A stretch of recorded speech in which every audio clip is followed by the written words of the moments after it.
que nos van a hablar sobre filosofía y literatura. El título de la ponencia es bastante interesante, se llama Heráclito, Nezahualcóyotl y los ríos floridos. Por favor, muchas gracias. Bueno, buenas tardes.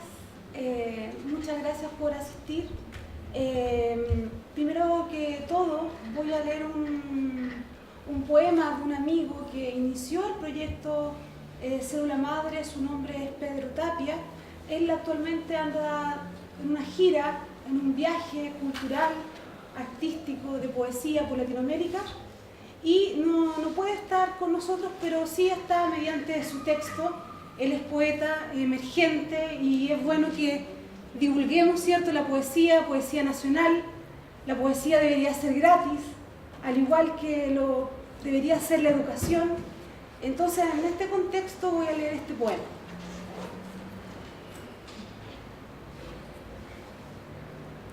Entrégate a la caída más extensa,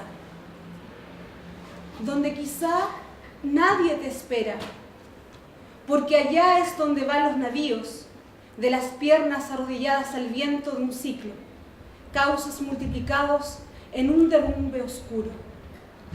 Te perderás innombrable, solo, como destello surcada en la arena, porque ya fuiste ese polvo invisible, intentaste abrazar los peces, vertiste colores hacia un estado nuevo, dejaste el hambre que te desgastó.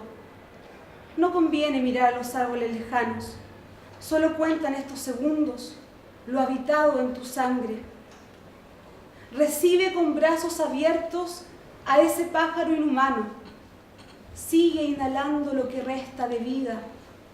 Sé que no quieres entregarte al viaje que aterra, albergar sílabas oscuras, porque volver es un pacto, donde el cuerpo reencarna su miseria, su desaparición en silencio. Tal vez ni los 1000 rostros de estas cavidades puedan recorrer esa transformación profunda. Ya no hay vuelta atrás. Enciende las luces de ese planeta que erosiona un mito que se quiebra. Ese sería el poema de nuestro amigo Pedro Tapia. Un aplauso, por favor, ya que él no está acá, pero estar con nosotros lógica. Quería comentar que yo creo que sería bueno para la gente que no conoce a las expositoras que dieran un pequeño mini currículum, digamos, se presentaran, digamos, Bueno, a darse a conocer. Conozco poco de Rocío, pero lo que sé es que ella es de México. Ha estudiado literatura, arte, ¿cierto? Pasó por el teatro también. Aquí en Chile estudiaste, ¿en qué universidad? Ahora en Lusach. Ahora en Lusach, en el Instituto IDEA. Sí. En IDEA, y no sé qué más nos puedes contar sobre ti. Bueno, esta es la parte más latera quizás, pero eso dijiste básicamente. Estudié historia, estudié literatura, antes pasé por la historia del arte y ahora estudio un doctorado en estudios americanos. Escribo, hago investigación. Creo que tú habías dicho. Bueno, yo me autopresento porque tú conoces menos de lo que yo conozco de ti, porque yo leí tu currículum y era más extenso que el mío. Bueno, yo soy Teresa, me gusta leer, me gusta escribir, estudié filosofía, estudié teatro y ahora vengo a contarles algo sobre el oscuro, Heráclito y Nezahualcóyotl, que tiene un nombre también oscuro, aunque significa coyote hambriento. Coyote hambriento, ¿cierto? Sí. Significa eso. Por favor, Rocío, inícianos tu lectura. Bueno, inicio. ¿Eres tú verdadero? ¿Tienes raíz? Solo quien todas las cosas domina, el dador de la vida. ¿Es esto verdad? ¿Acaso no lo es, como dicen? Que nuestros corazones no tengan tormento. Todo lo que es verdadero, lo que tiene raíz, dicen que no es verdadero, que no tiene raíz. El dador de la vida solo se muestra arbitrario, que nuestros corazones no tengan tormento. Así dice un poema de Nezahualcóyotl que se titula ¿Eres tú verdadero?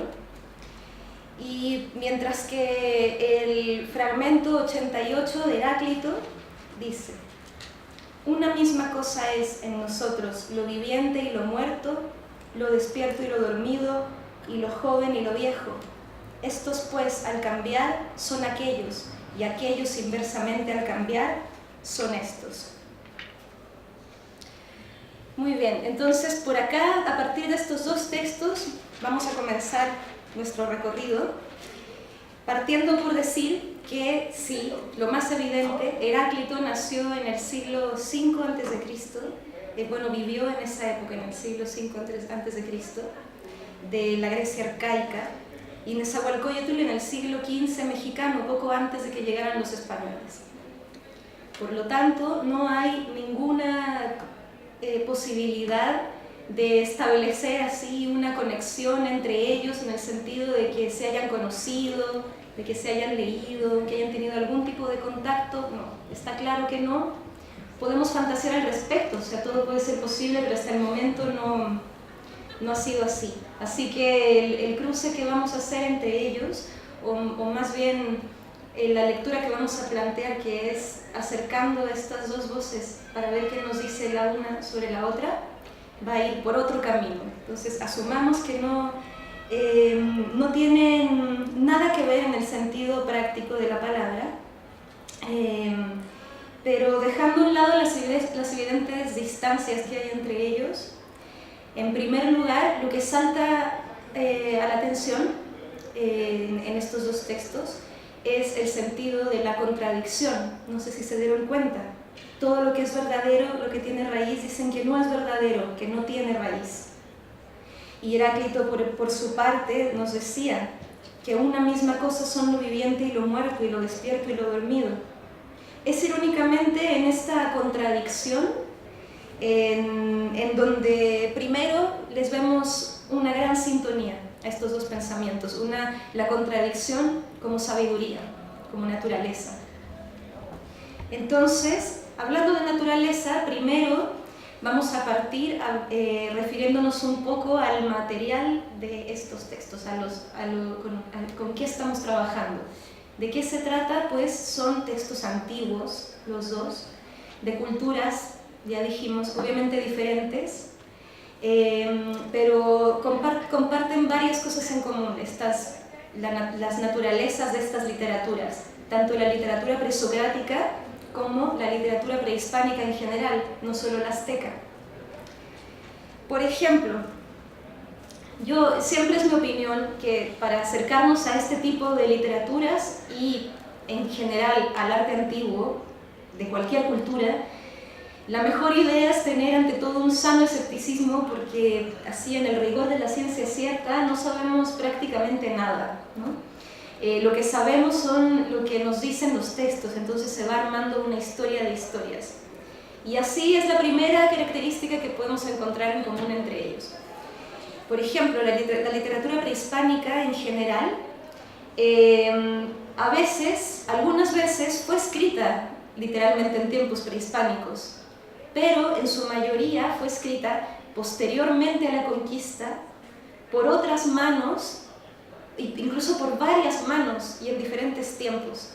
Por ejemplo, nosotros leemos libros como el Popol Vuh, el Chilam Balam, libros que se leen directamente desde la literatura prehispánica, y ambos fueron escritos en el siglo XVI por un cura y luego intervenidos. Son prehispánicos en la medida de que intentan recuperar de forma consciente esas historias y esas canciones y poemas. Lo mismo sucede, o algo muy similar, con los presocráticos. A Heráclito, conocemos las palabras de Heráclito por fragmentos que quedan, algunos de ellos, muy pocos, están conservados tal cual él los escribió, y la mayoría de ellos los conocemos porque otros autores, tanto antiguos como posteriores, hablan al respecto, citan a Heráclito, lo traen a colación. Entre medio también meten su propia opinión al respecto, así que de esta manera van continuando el relato de Heráclito, aportando un poco también. ambas situaciones son muy similares en este caso.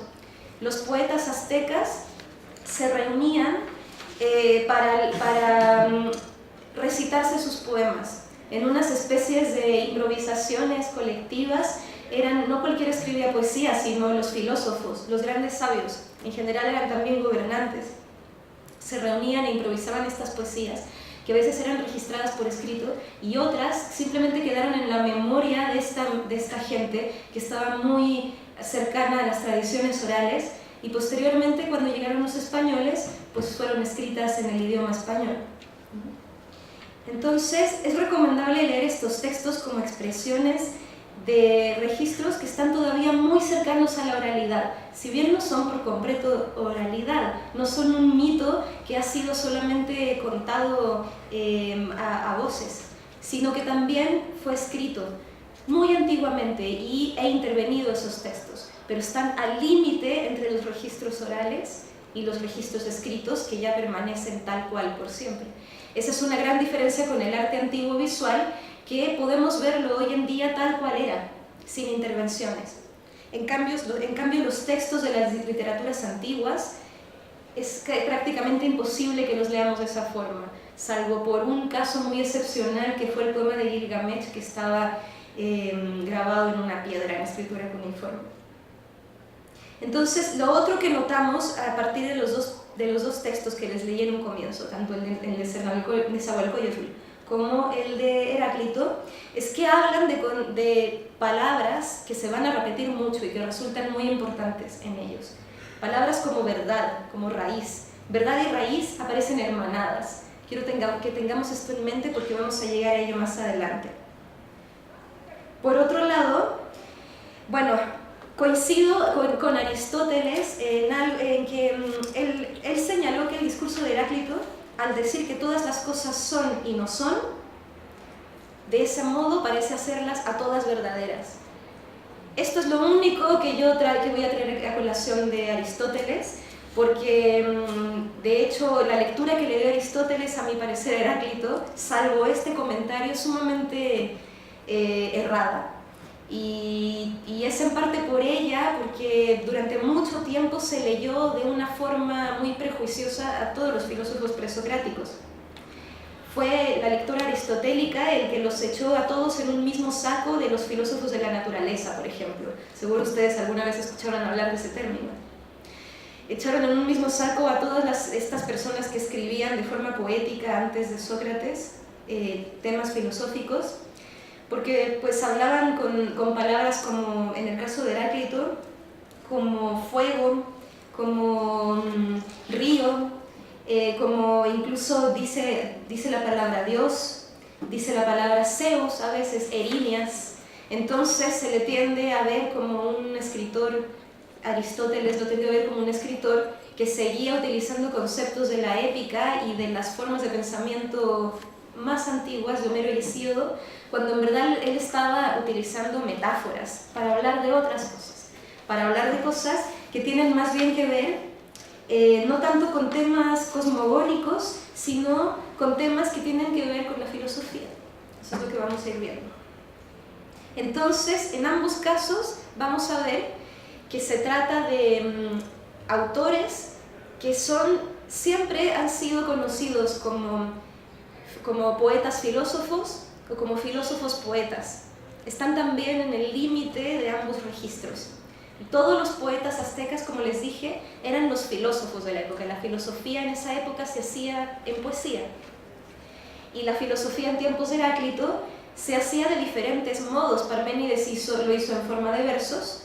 Heráclito escribió una prosa literaria, pero es una prosa literaria que se tiene que leer con una sensibilidad poética para llegar a su sentido más profundo.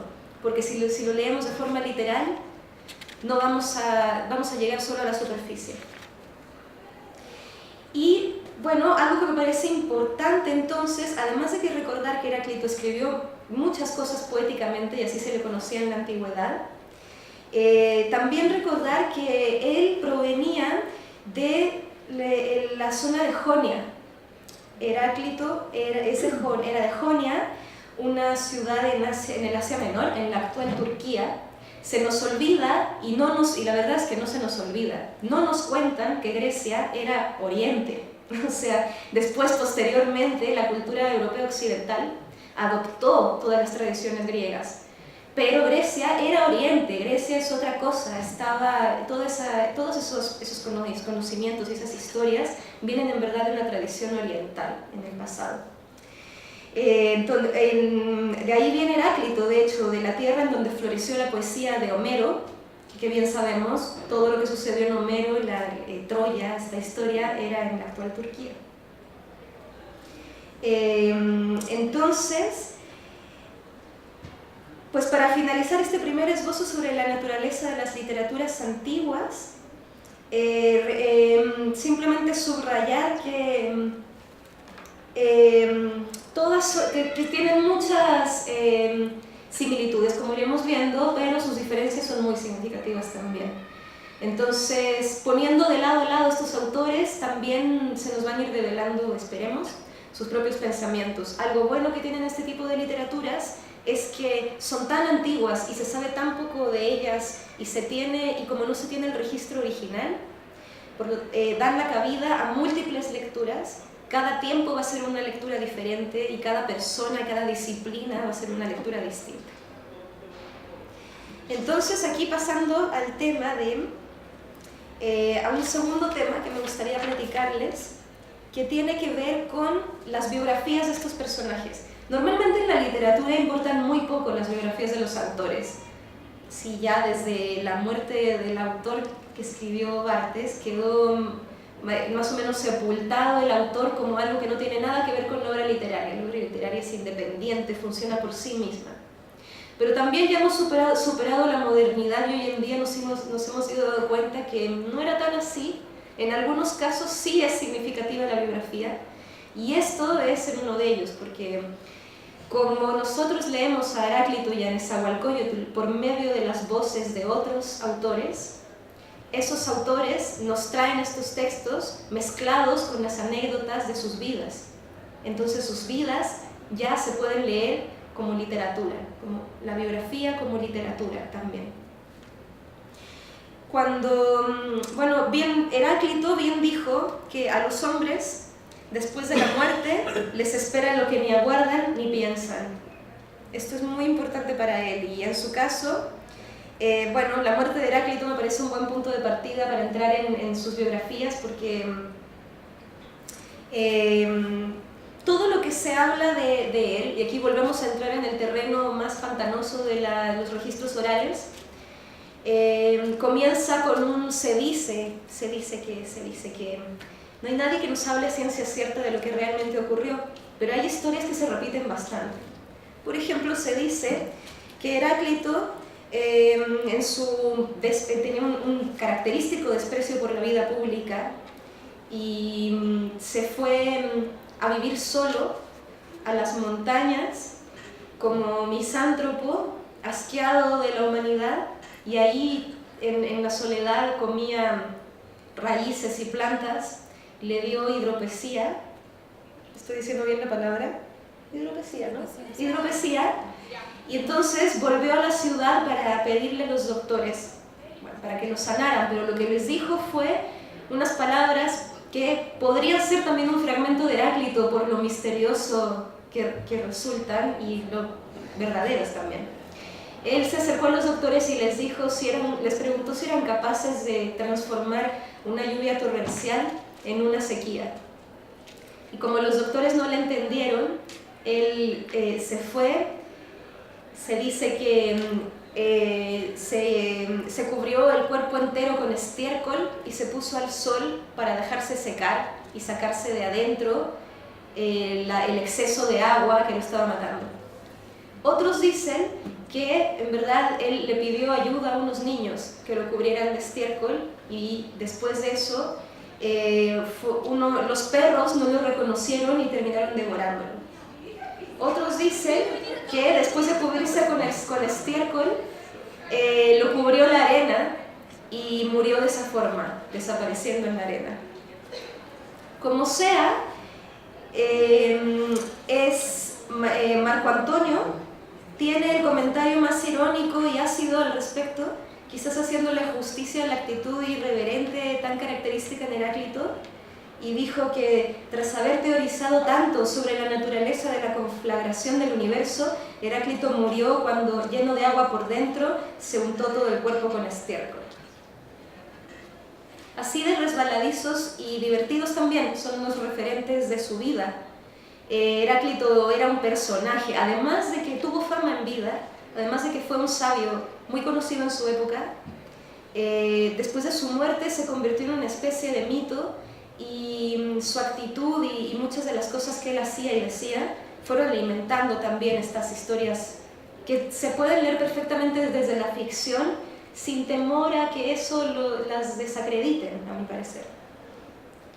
Heráclito nació en el 535 y murió en el 484, y desde su tiempo ya era conocido como el Oscuro. Muchos le llamaban el Oscuro por sus palabras a veces crípticas y una profundidad sin fondo que tienen, porque cuando uno lee uno de sus fragmentos, en una primera instancia, bueno, algunos de ellos son en verdad muy crípticos, pero hay otros que en una primera instancia parecen muy transparentes, parecen muy lógicos, pero después uno empieza a darles vueltas y se empieza a dar cuenta de que tienen muchas más lecturas de la que ofrecían apariencia.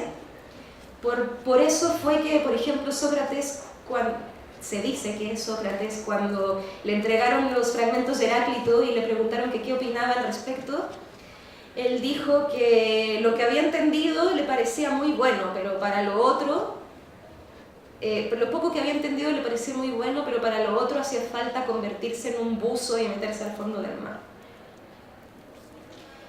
Me busqué y me rebusqué a mí mismo, decía Heráclito en el fragmento 101.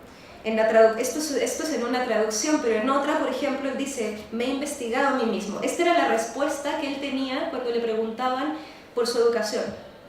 Él siempre fue un defensor del autoconocimiento y insistía en haberse educado él investigándose a sí mismo, aunque hay muchas versiones que lo desmienten, que dicen que en verdad él tuvo una educación muy amplia, porque era descendiente de una familia de origen real, por lo tanto tuvo una educación, e incluso dicen que su maestro fue Jenofonte. Pero conscientes de este desdeño a la sociedad y del aislamiento de Heráclito y de su actitud irónica hacia todas las normas del Estado, siempre se le pensó como autodidacta, aunque puede ser que haya tenido una educación también. Él, además de ser famoso por su erudición, recordemos que en la Grecia antigua existían los gimnasios para ejercitar el cuerpo, y para los que querían más conocimiento y había que ir a escuchar a los filósofos que estaban ahí hablando, porque ellos hablaban también estaban cerca de los registros orales, había que ir a escucharlos. Entonces, además de esta muy conocida sabiduría, él ya se distanciaba mucho en su época respecto a la tradición de su contemporaneidad. En su contemporaneidad pensemos que estábamos en la época arcaica, es decir, entre el 800 y 480 es una época arcaica, que es un mundo en cambios, aparece la polis, se institucionaliza un colectivo, dejan de existir estos reyes que se supone que están ahí con mandatos divinos, se adopta de un modo muy general el alfabeto que va a ser el que va a continuar, un alfabeto griego conjugado con el fenicio, aparece la moneda, por lo tanto hay mucho contacto cultural. Y en este contexto Heráclito se encarga de despreciar su tradición más inmediata, que es Homero y Hesíodo. Él dice que Homero, pese a que era el hombre más sabio que ha existido, aún así merecía que lo echaran a patadas de los concursos de poesía porque era un mentiroso. Y la mentira tan grave en la que incurrió Homero, Heráclito la explicó en diferentes ocasiones. Uno de esos ejemplos es cuando dijo que Homero en la Ilíada se lamenta por la guerra, por la existencia de la guerra, diciendo que es un mal que azota a la humanidad. Y Heráclito, entonces, y bueno, Homero sueña con que la guerra ojalá no existiera. Heráclito responde a esto diciendo que Homero no se estaba dando cuenta de la verdad, porque él deseaba la desaparición de la guerra y por lo tanto estaba deseando la desaparición de la humanidad entera, porque todas las cosas se generan del caos, de la desarmonía, de la guerra. La vida viene de eso también. Entonces, Homero no entendió el sentido profundo de los contrarios, que era justamente la filosofía más profunda, una de las filosofías más profundas en Heráclito, la cual también lo hermana con otras tradiciones muy antiguas como la del Tao Te Ching, como la de Lao Tse. Y entonces hay que pensarlo como en esta transición, en un conflicto que él vivió entre la filosofía y la religión en su propia época. Y pues en los tiempos de los griegos de la época se estaban viviendo las primeras conquistas y un equilibrio y un progreso que iba a llevar a Grecia como a una época clásica esplendorosa que era Atenas y todo esto que nosotros tenemos en mente al pensar en Grecia.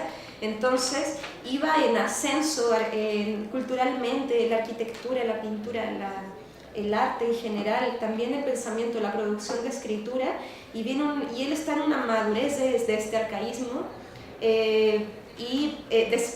muy desconfiado de todo, tanto del excesivo respeto a la tradición, al pasado, como a lo que se venía en un futuro. Voy a leerles un poema de Nezahualcóyotl.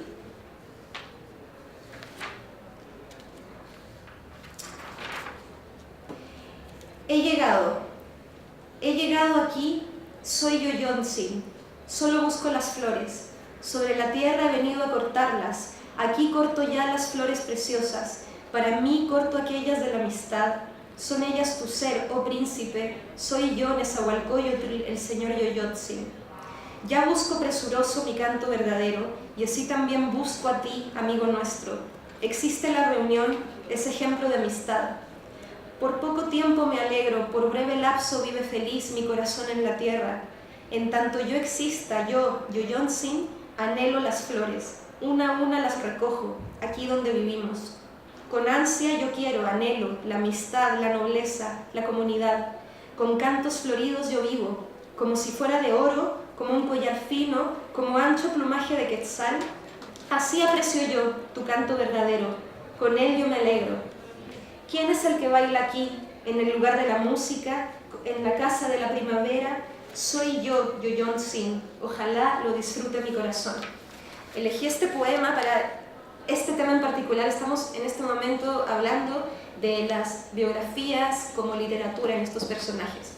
Elijo este poema porque hay momentos donde Nezahualcóyotl, los poemas de Nezahualcóyotl se plantan desde un yo poético.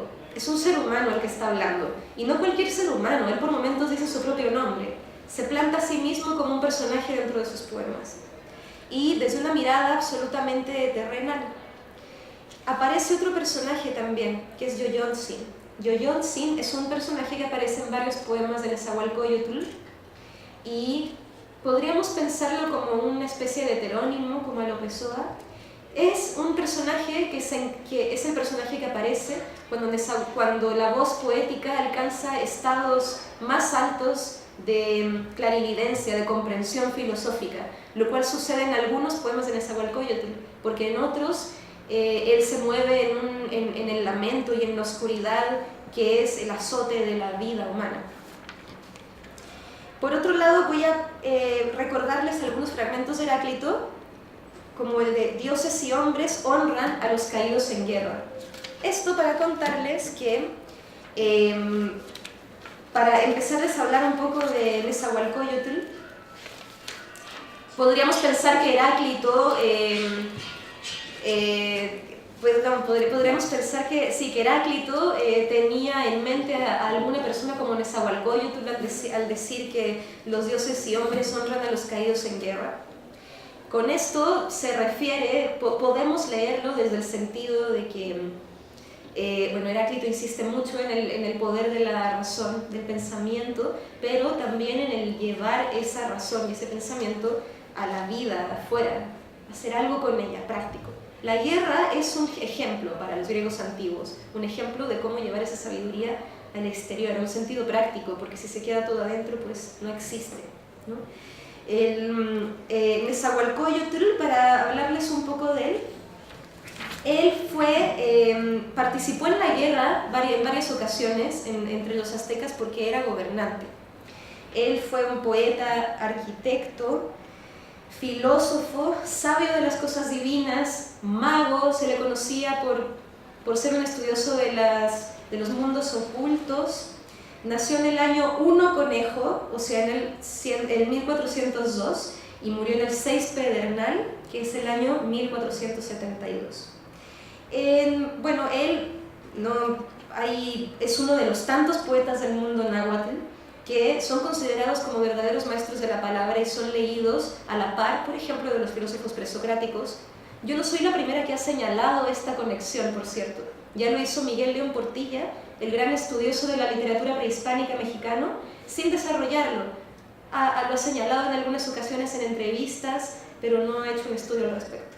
Y él alcanzó el término de Tlamatimine, que es el rango que se le asignaba a los gobernantes supremos. Los gobernantes supremos eran quienes además cumplían un rol de sabios, de maestros para su comunidad. Y pues muchos tuvieron parecido con Nezahualcóyotl en el sentido de que alcanzaron el rango de Tlamatimine, que produjeron filosofía, conocimiento, poesía, pero la verdad es que ninguno como Nezahualcóyotl tiene tantas anécdotas a su alrededor y tantos elogios de sus contemporáneos, lo cual también sucede con Heráclito. Se lo ha leído, bien o mal, ahí sí que yo no me atrevo a plantar una opinión al respecto, no sé si sea tan cierto, pero se lo leía como el más brillante de los filósofos presocráticos, porque alcanzó a llevar a un mínimo de recursos, de palabras en este caso, un máximo de pensamiento. Nezahualcóyotl tiene una historia muy divertida de la cual tampoco sabemos si es tan real o no. Él sí sabemos que es hijo de gobernantes de la ciudad de Texcoco. Mataron a su padre, algunos dicen que frente a Nezahualcóyotl el niño, él tuvo que huir, quedarse en casa de alguien que lo protegió, lo escondió, y después cuando fue más grande vengó a su padre y después con el apoyo de todo el pueblo de Texcoco tomó el poder. Y fue gobernante durante más de 40 años y además era consejero de Tenochtitlán, la gran metrópoli azteca. Y su reinado siempre aparece en los textos como una época de esplendor, donde florecen extraordinariamente el arte y la cultura. Pero bueno, como las referencias de su vida son tan múltiples, tenemos que leerlas, nos dice el mismo León Portilla, como fantasías y afirmaciones que en el mejor de los casos han de tenerse como hipotéticas. Lo cual, a mi parecer, no quita que esas ficciones tengan también el valor por sí mismo y también vayan construyendo su manera a este personaje. Y la voz de Heráclito, en cambio, si la queremos contraponer con la de Nezahualcóyotl, porque aquí hay una distancia importante, la voz de Heráclito es una voz que tiende a la objetividad. Por ejemplo, cuando leemos que él nos dice, camino hacia arriba, camino hacia abajo, uno y el mismo camino, de nuevo hablándonos de la sabiduría de los opuestos. Ahí tenemos una voz objetiva, una voz que habla parcialmente desde arriba, como si estuviera observando todo a una gran distancia. Por momentos tenemos una voz en Heráclito como esta otra, cuando dice, uno, si es superlativamente bueno, vale más para mí por 10.000. Ahí él está haciendo uso de un yo, él se está plantando a sí mismo como un sujeto opinando sobre algo. Pero incluso en este caso es una voz mucho más distanciada y objetiva que la de Nezahualcóyotl.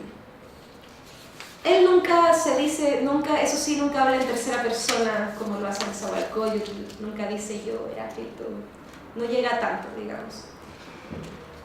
Entonces, una distancia importante quizás sería considerar a Nezahualcóyotl como una voz humana que trata de alcanzar la sabiduría y en Heráclito una voz que se esfuerza por producir solamente palabras depuradas. Voy a pasar al siguiente tema, con palabras del mismo Nezahualcóyotl. Canto de la huida.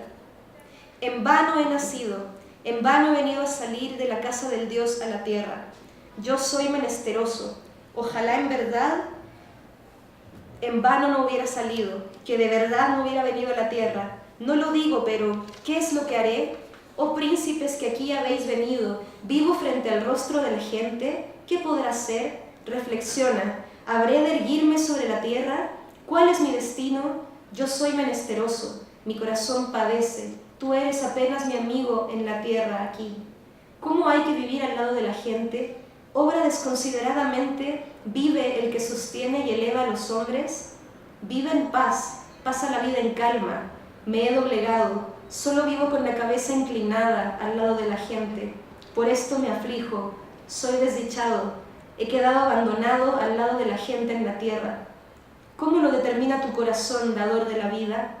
Salga ya tu disgusto, extiende tu compasión, estoy a tu lado, tú eres Dios. ¿Acaso quieres darme la muerte? ¿Es verdad que nos alegramos que vivimos sobre la tierra? No es cierto que vivimos y hemos venido a alegrarnos a la tierra. Todos así somos menesterosos. La amargura predice el destino, aquí, al lado de la gente. Que no se angustie mi corazón, no reflexiones ya más. Verdaderamente apenas de mí mismo tengo compasión en la tierra. Ha venido a crecer la amargura, junto a ti y a tu lado, dador de la vida. Solamente yo busco, recuerdo a nuestros amigos. ¿Acaso vendrán una vez más? ¿Acaso volverán a vivir? Solo una vez pereceremos, solo una vez aquí en la tierra. Que no sufran sus corazones, junto y al lado del dador de la vida. Podemos ver en este poema de Nezahualcóyotl una especie como de monólogo de Hamlet, no sé qué opinan ustedes, pero es una serie de preguntas existencialistas muy angustiadas sobre el por qué hemos venido aquí, de qué sirve tanto sufrimiento humano si solamente todo esto va a desaparecer, de qué sirve tanto esfuerzo si vamos a morirnos. Son de nuevo las preguntas filosóficas esenciales que se hacen muchas veces muchos personajes de la literatura que han sido considerados grandes filósofos. Voy a continuar adelante para ir hilando todo. Ya, perfecto. Entonces, a continuación voy a leerles algunos fragmentos de Heráclito para que los tengan en mente antes de ir diciendo mi conclusión. El tiempo, niño es que juega con chinitas sobre ese reino que es el tablero. Otro. Hay que saber que la guerra es estado continuo, que discordia es justicia y que según discordia y necesidad se engendran todas las cosas. En los mismos ríos nos bañamos y no nos bañamos, somos y no somos. Nombre del arco vida, hora del arco muerte. Los imbéciles oyen como los sordos y lo confirma el refrán, que aún presentes están ausentes. Una vez nacidos buscan vivir y cáeles en suerte el penar. Mejor fuera el descansar en paz y dejar tras sí hijos con el mismo lote de penas. El sol es cada día nuevo. Con estos fragmentos de Heráclito quiero hablarles de cómo en el fondo, según estos dos pensamientos, sí, hemos venido a la tierra a penar, hemos venido a la tierra a que se deshaga todo lo que hacemos y todo lo que producimos, hemos venido a morir en último término y a sufrir bastante, porque la verdad es que los momentos de felicidad son breves. Estoy hablando en boca de estos dos personajes. Sin embargo, teniendo en cuenta que la discordia es justicia, o que el tiempo es un niño que juega como con chinitas con nosotros, o una vez teniendo en cuenta que el sol tiene la extensión de un pie de hombre, podemos notar que desde nuestra propia perspectiva el mundo parece como desperdicios echados al vuelo, como decía Heráclito, o un completo caos. porque en verdad lo es. Entre estos grandes temas también discurrió el pensamiento de Nezahualcóyotl. Para él podemos ver en el poema que les acabo de leer cómo en él están el tiempo y la fugacidad. Hay un poema en él que se los voy a decir brevemente, que dice, se pregunta si vivimos con raíz en la tierra y dice, no, estamos solo muy poco tiempo aquí, aunque sea de jade se quiebra, aunque sea de oro se rompe, aunque sea plumaje de quetzal se desgarra. No para siempre en la tierra, dice él, solo un poco aquí. Incluso ustedes príncipes, dice él, porque él les habla a los suyos, príncipes, gobernantes, gente importante, los que estamos aquí presentes, ustedes también han venido a morir y a desaparecer. Todo esto es contemplado desde la mirada del hombre, la mirada del imbécil puede ser, de Heráclito, la mirada que no comprende que estamos simplemente en el nombre de un arco que tiene como obra la muerte. Por lo tanto, ¿qué se hace entonces? Dice Heráclito que a mayor lote de penas, mayor lote de recompensas. ¿Qué se hace si la vida es destrucción y venimos aquí solo a sufrir para luego desaparecer? Pues lo que queda es decir palabras verdaderas. Eso respondería Nezahualcóyotl. O al menos esforzarse en pronunciar palabras verdaderas, porque en el esfuerzo por pronunciar estas palabras está el camino. La meta no es lo importante, porque la meta es la muerte, ya todos sabemos cuál es. Entonces, por encima de todas las dudas y del misterio que circundan a este dador de la vida, al que llama Nezahualcóyotl, que no es otra cosa que un dios Tloquenahuaque, que era llamado el arbitrario e incomprensible, el que se muestra y el que está oculto, el representante de los contrarios. Dentro de esta sabiduría, a los rostros humanos les queda aceptar el misterio e invocar a Tloquenahuaque, invocar las palabras verdaderas. Así se puede vivir en la tierra. Y esto mismo nos recomienda Heráclito al decir que la índole humana no tiene conocimientos ingénitos, los tiene la divina, y la divina es la contradicción.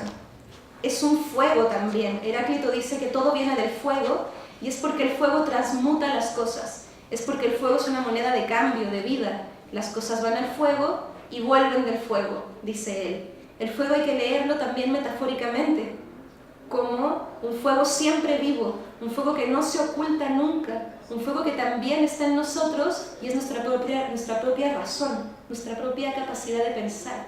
Un fuego que no se apaga porque cuando dormimos estamos soñando y también está encendido ese fuego. Y esto es lo divino en Heráclito, así lo leo yo al menos. Mi lectura no es para nada la única, coincido más con algunos autores que con otros en diferentes puntos de los que estoy diciendo aquí. Esto es la fe, Heráclito. Por falta de fe se le escapa al conocimiento casi todo lo divino, dice él. La fe, esta sabiduría es el hecho de que en la periferia del círculo, principio y fin son solo uno.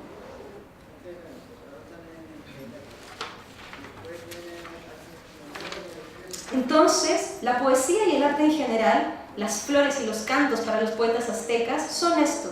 Las flores son las palabras verdaderas que se desprenden del dador de la vida, el que se inventó a sí mismo y el que nos inventó.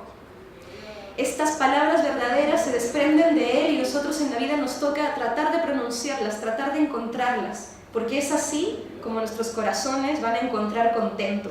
O como para Heráclito, pues vamos a llegar a una comprensión, a un autoconocimiento, porque está en nosotros el poder pensar y razonar, es nuestra responsabilidad. Finalizo entonces con un poema de Nezahualcóyotl que dice: lo comprende mi corazón, por fin lo comprende mi corazón, escucho un canto, contemplo una flor, ojalá no se marchiten.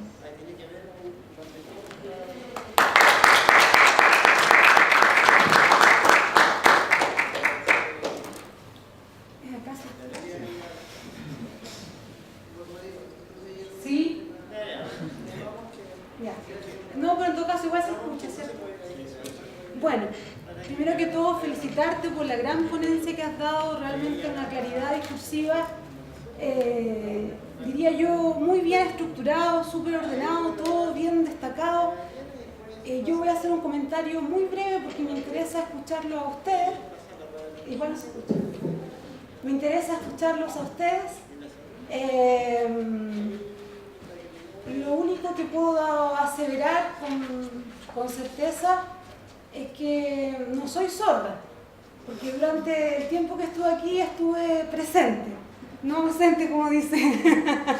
No soy un imbécil, eso quise decir. Bueno,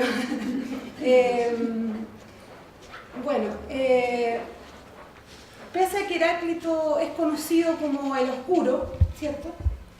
Y pasó gran parte de su vida, como dijo Rocío, manteniendo distancia frente a la multitud, llegando en los últimos años de su vida a vivir en los montes.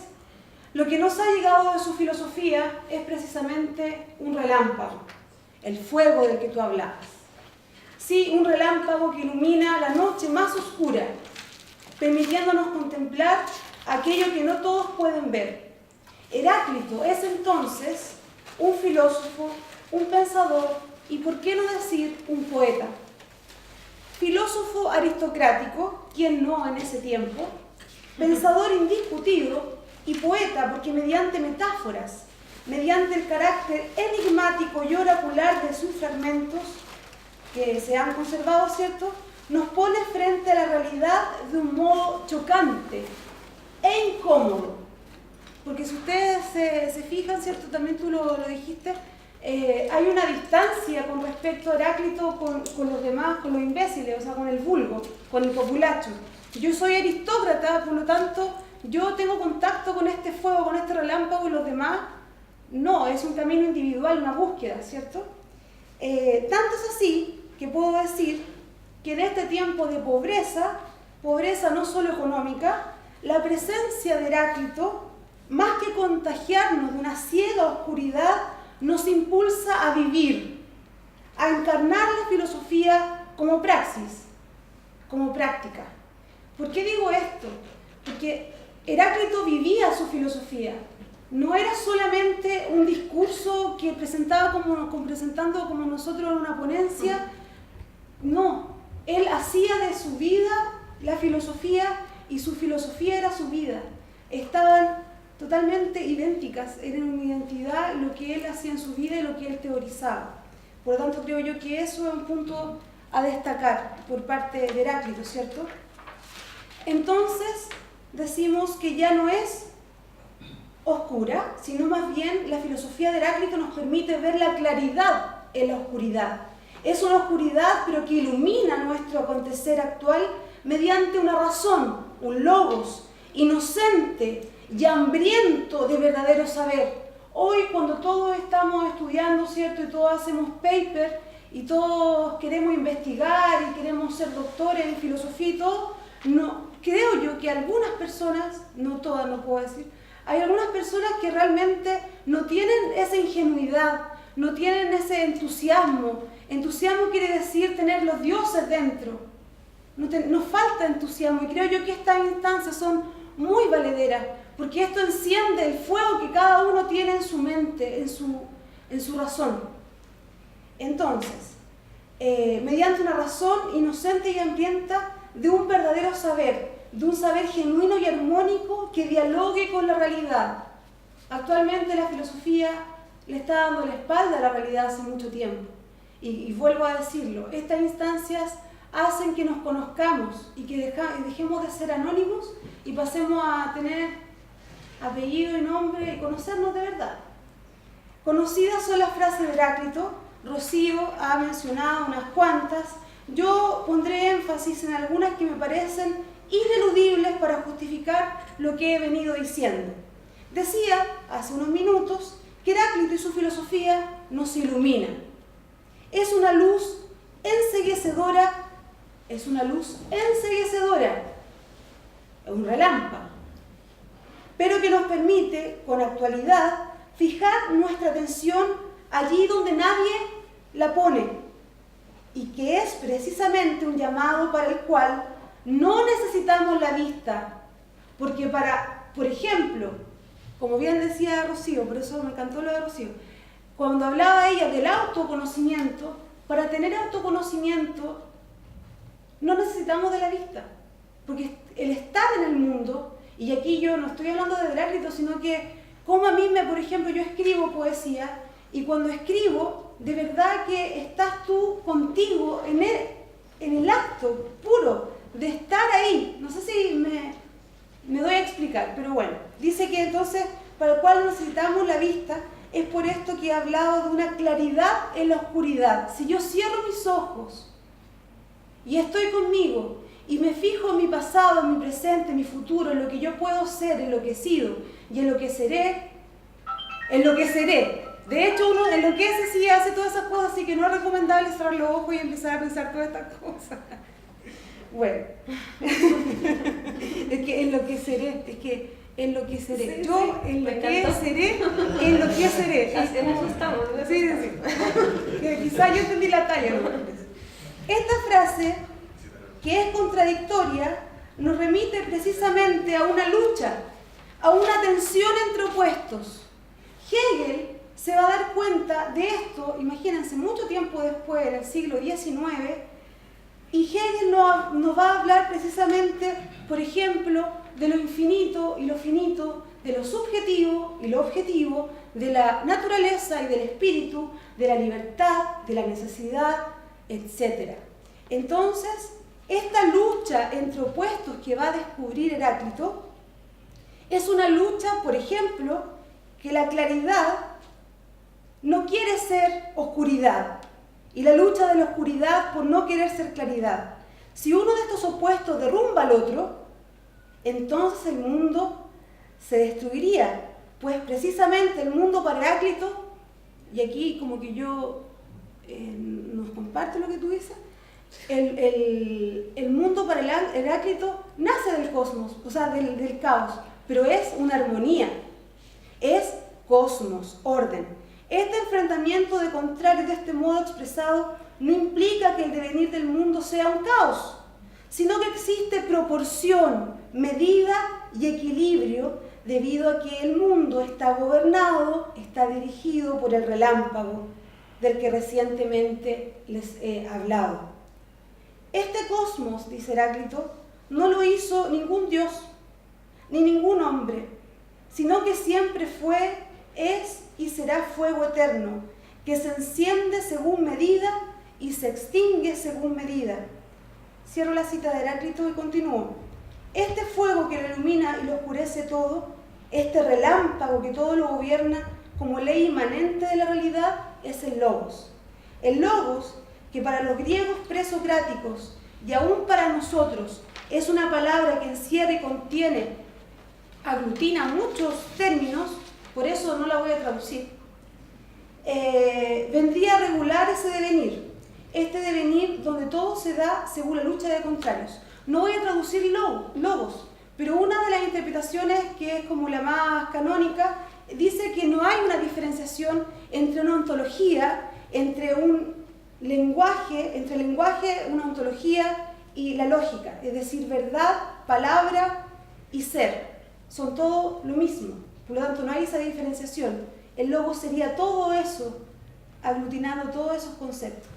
Esta lucha, este conflicto genera el movimiento, por eso la paz sigue la guerra y a esta nuevamente la paz. La guerra, nos dice Heráclito, es la madre de todas las cosas. Heráclito reprocha al poeta que dijo: ojalá se extinguiera la discordia entre los dioses y los hombres. Eso lo citaste tú en el Ilíada. Pues no habría armonía si no hubiese agudo y grave, ni animales si no existiera macho y hembra, que están todos en oposición mutua. El filósofo de Éfeso afirma que el cambio, el devenir de la realidad, el que se produce debido a la oposición de elementos contrarios, debido a la guerra entre los elementos. Ahora bien, esa guerra está sometida a una ley universal, el logos, que regula todo el movimiento de la realidad, conduciéndolo a la armonía y unificando así los elementos opuestos, de donde podemos decir que se sigue la afirmación de la unidad de todo lo real. Vuelvo a repetir, los filósofos del siglo XIX en Alemania, y particularmente un triángulo hermoso que me gustaría que ustedes conocieran alguna vez, un triángulo amoroso, Hölderlin, Hegel y Schelling, tenían como consigna el gen Caipan, todo y uno. O sea, la afirmación de que hay una unidad. Esta oposición no es una oposición que se está como negando una a otra, sino que está en armonía. Para finalizar, le puse aquí esta escueta intervención. ¿Qué? Escueta es como breve, ¿cierto? ¿O no? Ah, ya, perfecto. Yo no me reconocí en el texto. Me interesa el diálogo que viene. Solo decir que terminaré esto porque yo soy más que conocedora de Heráclito, yo estoy hace mucho tiempo estudiando Hegel. Voy a terminar mis palabras con una cita de Hegel, que precisamente lo hace el parágrafo 214 de la Enciclopedia de las Ciencias Filosóficas. Por si no saben, acá está todo el conocimiento del mundo. Dice, la idea, y yo leo idea como razón, es la unidad de lo ideal y lo real, de lo finito y lo infinito, del alma y del cuerpo, como la posibilidad que tiene en sí misma su realidad efectiva, como aquello cuya naturaleza solo puede ser concebida como existente. Termino con estas palabras porque me parece que el pensamiento de Heráclito, y con esto hago una conexión con Nezahualcóyotl, el pensamiento de ambos filósofos poetas nos permiten comprender que la realidad está ligada y está compuesta por oposiciones. Y la lógica que nos enseñan en el colegio es precisamente lo contrario. O sea, el principio de no contradicción que todos defendemos sin saber que existe, está puesto en duda.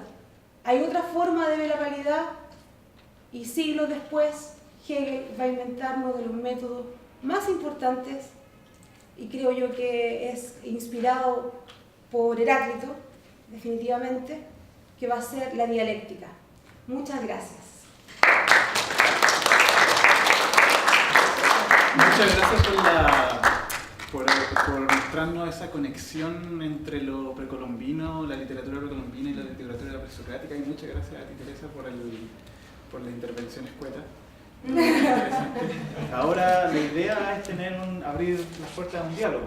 Si ustedes tienen preguntas, comentarios, sugerencias, por favor, este es el momento. Tenemos a dos panelistas aquí, a conocedoras del tema que nos acaban de mostrar, que tienen mucho conocimiento aún que compartir. Así que cualquier pregunta, por favor, ahora. Yo tengo una pregunta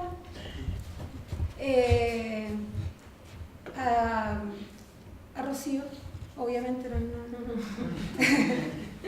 A Rocío, ¿qué en la literatura de Nezahualcóyotl, en su poesía, hay algo así como un logos, como una ley universal o algo que lo dirija todo? Sí. Sí. Está este personaje que es el dador de vida que mencioné. A veces es llamado el dador de vida, a veces es llamado Tlaquepaque, Tlaquepaque era un dios específicamente que venía de una cruza de influencias chichimecas y toltecas, dos culturas de nahuas que hablaban náhuatl en esa época, y el Tlaquepaque venía representando en contraposición a todo el imaginario de guerra que traían los aztecas de la metrópolis. Este era un dios como descendiente de Quetzalcóatl, de una representación más antigua de un dios espiritual, y era el dios que se podría resumir como el dios de los contrarios para hacerlo fácil, pero es llamado mediante metáforas el Dios de lo oculto y lo visible, el Dios que engendra todo y se engendra a sí mismo. Es el Dios del libro de pinturas, además. Así lo menciona Nezahualcóyotl. No alcancé a leerles un poema de esos, les recomiendo que lean a Nezahualcóyotl, pero hay algunos poemas en donde él menciona por ahí una imagen de un libro de pinturas. Él de pronto piensa la existencia como un libro de pinturas, y esto es muy bonito porque efectivamente los antiguos libros latinoamericanos son los códices, los cuales tenían en un mismo nivel de importancia la imagen como la palabra escrita, y en algunos casos solo imagen. Entonces este dador de vida también era el que creaba el libro de pinturas donde nosotros estamos dibujados, y es el que nos sombrea, porque nos dibuja pero además nos sombrea, porque tenemos la sombra de la muerte ahí, si no existiría en contraposición a ella una vida. Y aquí aprovecho para decir que en esa cuestión del caos, en el fondo sí, yo creo que estamos hablando de lo mismo, porque cuando hablé de esta mirada caótica de la existencia que se tienen estos pensamientos, les recuerdo que hablo de la mirada desde un ser humano. Por ejemplo, Nezahualcóyotl habla desde la mirada de un ser humano, y en sus momentos de más desesperación se refiere a la vida como un lugar donde uno viene a sufrir. Heráclito también menciona ese caos y esa desarmonía cuando habla de la mirada humana, para contraponerla con esta otra mirada que comprende las cosas como un todo, porque la mirada humana a veces no se da cuenta. Él nos dice, ustedes hablan de lo justo y lo injusto, de lo falso y lo verdadero, sin darse cuenta que una y la otra son lo mismo. El paralelo entonces del logos de Heráclito, o sea, está representado o del fuego del el tema Heráclito. del fuego, ¿cierto? Ese era Está representado por un personaje que a veces es llamado dador de vida, que a veces es llamado se me acaba de ir el nombre, Tlaquepenaque, y también, el representante o los representantes de este dador de vida, de esta idea de Dios, que es en el fondo representa la armonía de los contrarios. Sus fieles representantes son las palabras verdaderas. Entonces, cuando uno se esfuerza por decir palabras verdaderas, está recogiendo en el fondo las flores que este dador de vida nos dejó aquí en la tierra para nosotros. Esas flores son las palabras, no cualquier palabra, las palabras verdaderas. Perdón por extenderme tanto, pero para que se hagan una idea de lo importante que es esto de palabras verdaderas, para los mayas, por ejemplo, que tienen otra mitología la azteca, pero igual se mezcló absolutamente porque son anteriores, los aztecas absorbieron mucho de la mitología maya. Por ejemplo, la creación del hombre, cuando los dioses están creando todo el universo, crean pues igual un poco que el dios católico, así primero la naturaleza y paso siguiente van a crear a los animales.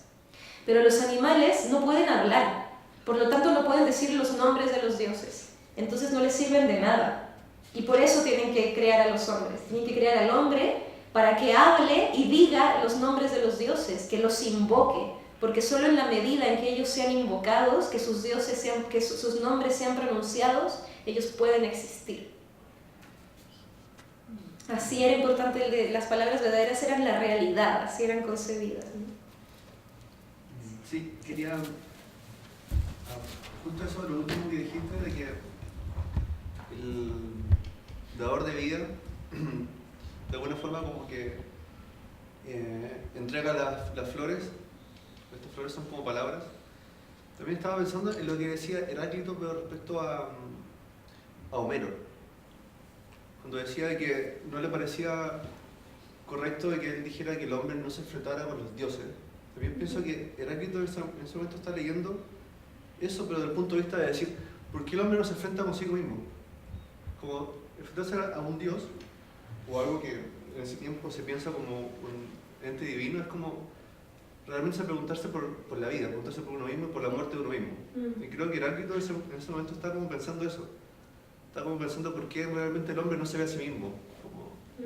Y deja de tener esta idea como del mundo, como que él, claro, de alguna forma es más objetivo en ese sentido. Se llega más a la tierra y por ende está como más ligado a la muerte o a la oscuridad. Como por pensar de que estamos solos en este mundo o que él se va a la montaña. Eso lo veo también como algo muy personal y como muy autorreferente, perdón, autocrítico. Es como muy moderno en ese sentido. Sí, yo creo que estás leyéndolo de una manera mucho más rica que si no desconfiaras en primer término de las palabras de Heráclito, como estás igual leyendo más allá y yo creo que eso es la forma correcta. Es como leer, guardando las proporciones, a Nietzsche en el sentido de que cuando Nietzsche al final de su vida ya estaba escribiendo puros fragmentos, también aforismos, textos muy breves. Sí. En verdad él le gustaba mucho reírse, entonces también hay que leer sus palabras como chistes, o sea, si uno se lo toma todo en serio de lo que dice él, está también fallando. Entonces con Heráclito yo creo que también hay que tener como, además de un sentido poético, un poco de sentido del humor, porque también está jugando constantemente con todos estos referentes, y yo creo, y aquí estoy siendo muy patuda con Heráclito, pero da lo mismo. Yo creo que Heráclito pudo, en verdad, al hablar de esta cuestión que tú dices con Homero y los dioses, pudo haber estado intuyendo algo que ya se desarrolló como posteriormente por algunos estudios, que es que Homero, al hablar de los dioses, ya estaba hablando de metáforas. O sea, quizás Homero, al hablar de los dioses, hablaba en el fondo del ser humano, hablaba en el fondo de las pasiones que nos superan y que no podemos gobernar. De pronto nos sentimos poseídos porque tenemos una ira y pues sí, se nos metió un dios y realmente nos poseyó. Así es como le sucede a los personajes de Homero. Pero quizás son metáforas de la misma naturaleza humana. Yo pienso que Homero se puede leer perfectamente desde ahí y Heráclito tal vez está extremando, se está dando cuenta de eso y está extremándolo y tratando a Homero de imbécil porque había que ser irreverente con Homero, si no, ¿qué se podía hacer? O te casas con Homero o eres irreverente con él. O sea, para un extremista como él era Heráclito hay que tomar una decisión. Sí. Yo creo que tenemos tiempo para un comentario, una pregunta final, ¿no? Por favor. Hice un comentario que probablemente te digan pregunta. Primero, me pasa algo muy contradictorio como con estas tesis, la tesis que ustedes plantean, que coinciden bastante, ¿verdad? Y también coincide Heráclito, también coincide Zacoyate, de decir que habría un logos que puede unificar dos términos en una oposición. Porque me pasa que si lo percibo a nivel literario, a nivel poético, me dejo llevar, por ejemplo, con el ímpetu que tú lo estás diciendo.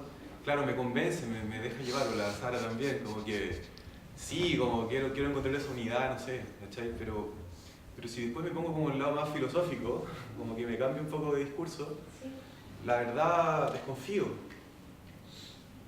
porque siento que de partida yo no creo que... O sea, yo creo que lo que sí podemos hablar es de contradicción, pero ¿por qué tiene que ser contradicción de pares? ¿Por qué la contradicción tiene que tener solamente dos elementos?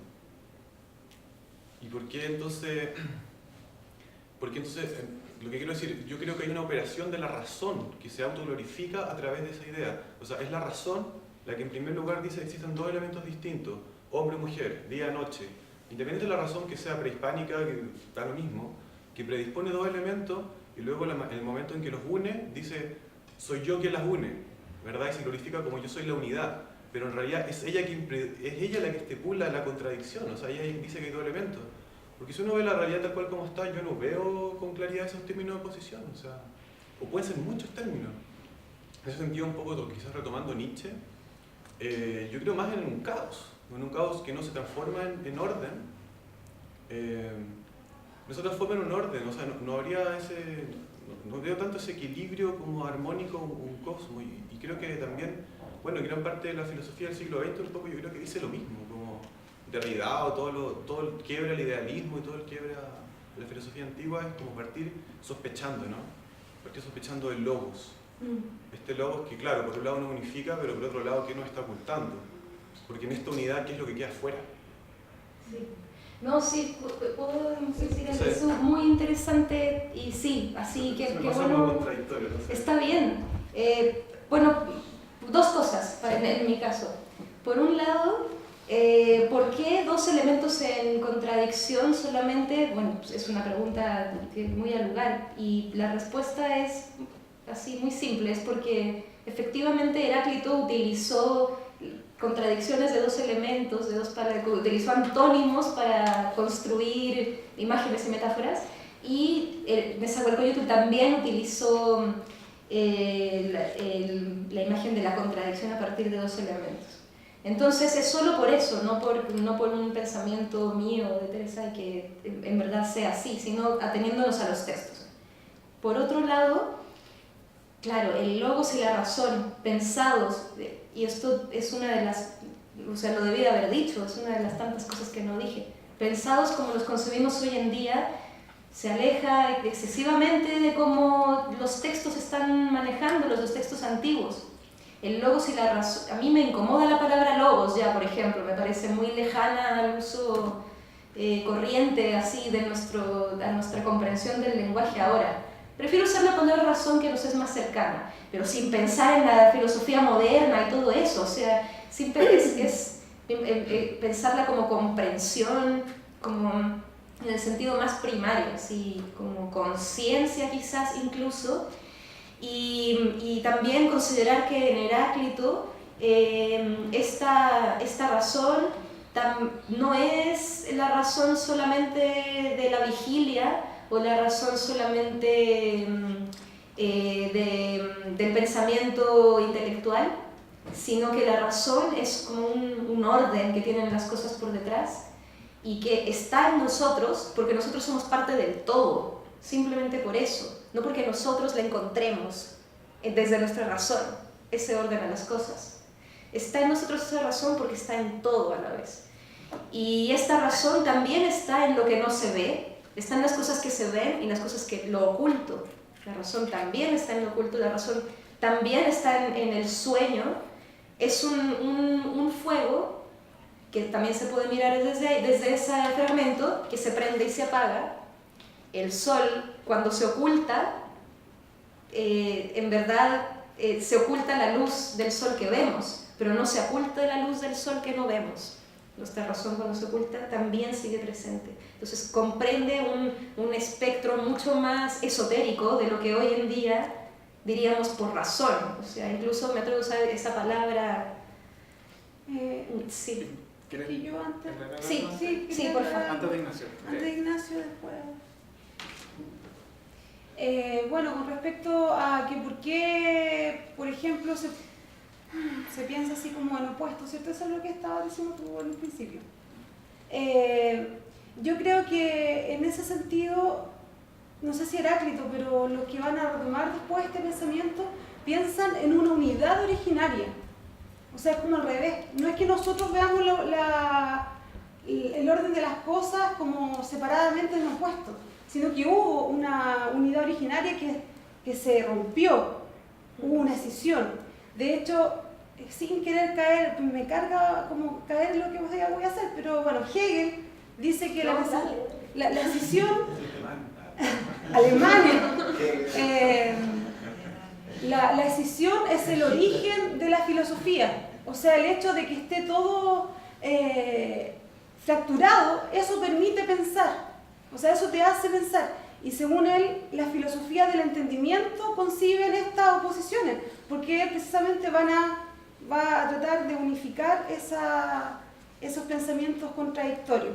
Por otra parte, creo yo que aquí estamos como frente a una actitud crítica, y yo también la tengo, la concibo, con respecto al racionalismo. O sea, como esta razón que quiere conocerlo todo, que quiere dominarlo todo, que quiere estar en todo, pero yo creo que la razón no es la única instancia bajo la cual nosotros podemos explicarlo.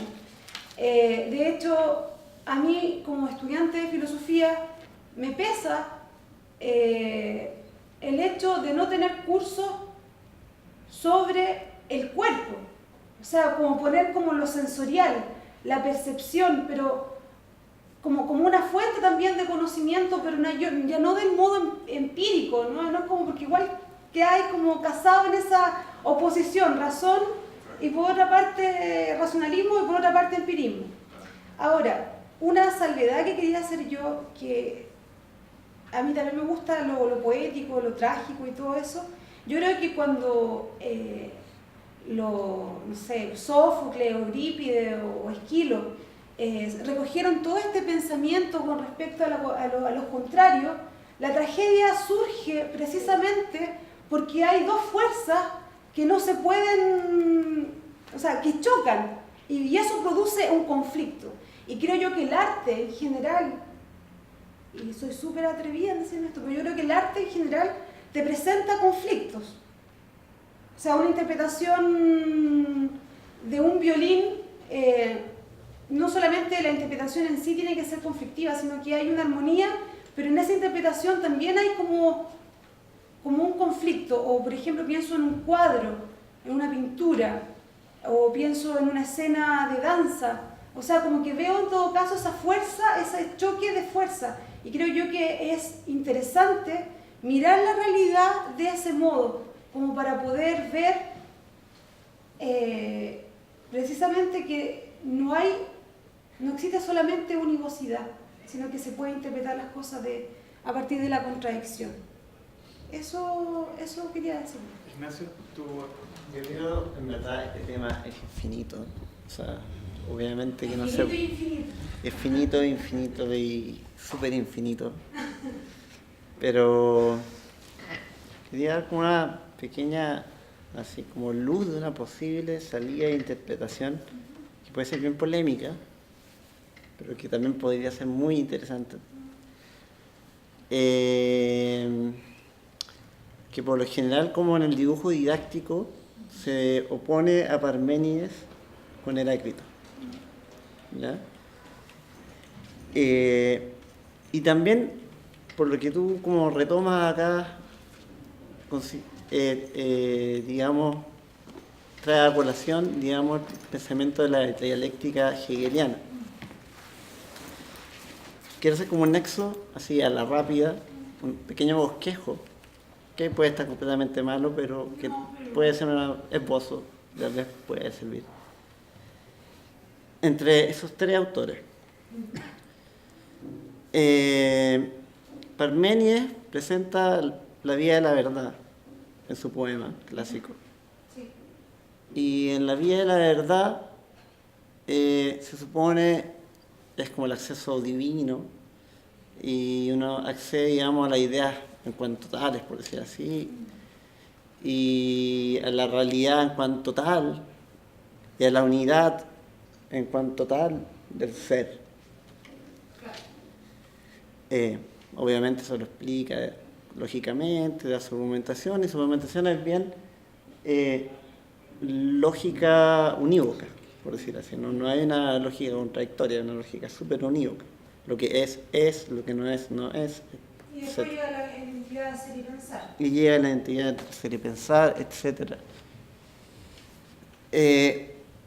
Ya, ¿dónde pondría yo eso? Pondría en el pensamiento, en el ideal de pensamiento dialéctico hegeliano, ¿ya? De llegar a una unidad pese a la contradicción que ustedes pusieron maravillosamente de la perspectiva de Heráclito y de la perspectiva de, no me atrevo a decir, el poeta mexicano, el innombrable poeta mexicano. Pero ojo, esa dualidad también la presenta Parménides. Él también está consciente de esa dualidad. ¿Y dónde la presenta? Justo el músico. Parménides. Es Parménides que está llamando. Es el llamado del ser. Heidegger a su esencia. Ignacio, darte la palabra a ti que tenías la mano levantada hace un rato para terminar la ponencia de... Yo voy a ser bien breve, hasta porque no tengo mucho vocabulario en español. Una cosa que disseram aí sobre a arte representa, né, representa o conflito, e Heráclito isso na filosofia do conflito e também uma filosofia em diálogo com a literatura. Minha pergunta é bem simples, hoje em dia a filosofia representa conflito ou a filosofia está bem domesticadas em seus departamentos? E também uma outra coisa que está na mesma direção é a questão do nome do evento é Seminário Interdisciplinário. É bueno, pero onde estão os filósofos? Estão em seu departamento. A última ultra especialização impossibilita hasta um diálogo com a própria tradição. Por exemplo, professor estuda o primeiro Wittgenstein, outro ou estuda o segundo Wittgenstein. Não há diálogo entre os dois Wittgenstein, quizá com a tradição da filosofia, que dirá com a literatura, com a arte, com as outras áreas. Então, minha pergunta é: o conflito há em la filosofia hoje em dia? ¿O está domesticada? Solo voy a decir que es muy buena pregunta porque Heráclito decía que si uno quiere instruirse, hay que hacerlo en la mayor cantidad de disciplinas posibles y tener la mayor cantidad de conocimientos posibles. Uno es lo mismo que ninguno. No lo dijo de esa forma, pero lo estoy resumiendo. Pero de verdad, dijo que solamente un conocimiento quedamos igual de ciegos. Y él lo practicó. Y Nezahualcóyotl fue otro que sabemos que lo practicó. Fue arquitecto, poeta, gobernante, mago, científico, y por eso era considerado sabio precisamente, no porque haya alcanzado un hipergrado de especialización en algún tema. Y en cuanto a tu pregunta, yo creo que el panorama es bastante oscuro actualmente, pero yo no soy filósofo, así que Teresa nos va a contar al respecto. Bueno, yo creo que tu pregunta es muy atingente. Creo yo que la filosofía está domesticada, está en un calabozo, y nosotros precisamente con este seminario queremos romper esos barrotes. Estamos como Segismundo, estamos así como atrapados, pero podemos liberarnos mediante el diálogo, y por algo estamos haciendo lo que estamos haciendo. Pero yo creo que